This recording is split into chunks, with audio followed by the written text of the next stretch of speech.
கர்நாடகாவில் ஹோட்டல்களில் இட்லி தயாரிக்க பயன்படுத்தப்படும் பிளாஸ்டிக் தாள்களுக்கு தடை விதிக்கப்பட்டுள்ளது.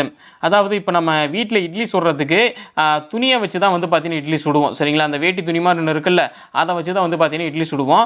ஆனால் கர்நாடகாவில் என்ன பண்ணுறாங்க தெரியுங்களா? அந்த பாலிதீன் கவர் இருக்கும் இல்லையா, அது வந்து பார்த்தீங்கன்னா ஒரு தாள் மாதிரி தட்டையாக இருக்கும். அந்த தாளில் வந்து பார்த்தீங்கன்னா இட்லியை ஊற்றி வந்து பார்த்தீங்கன்னா சுடுறாங்க. அப்படி சுடும்போது அந்த ஆவி வந்து பார்த்தீங்கன்னா அது மேலே அடிக்கும்போது அந்த பிளாஸ்டிக் உருகி இட்லி மேலே வந்து பார்த்தீங்கன்னா அந்த பிளாஸ்டிக் ஒட்டிக்க வாய்ப்பு இருக்குது. அதனால தான் வந்து பார்த்தீங்கன்னா கர்நாடகா ஹோட்டல்களில் இட்லி தயாரிக்க பயன்படுத்தப்படுற பிளாஸ்டிக்களுக்கு வந்து பார்த்தீங்கன்னா தடை விதிச்சிருக்காங்க. என்ன சொல்லியிருக்காங்கன்னா, கர்நாடகாவில் 250க்கும் மேற்பட்ட உணவகங்களில் உணவு பாதுகாப்பு துறையினர் வந்து பார்த்தீங்கன்னா சோதனை நடத்தியிருக்காங்க.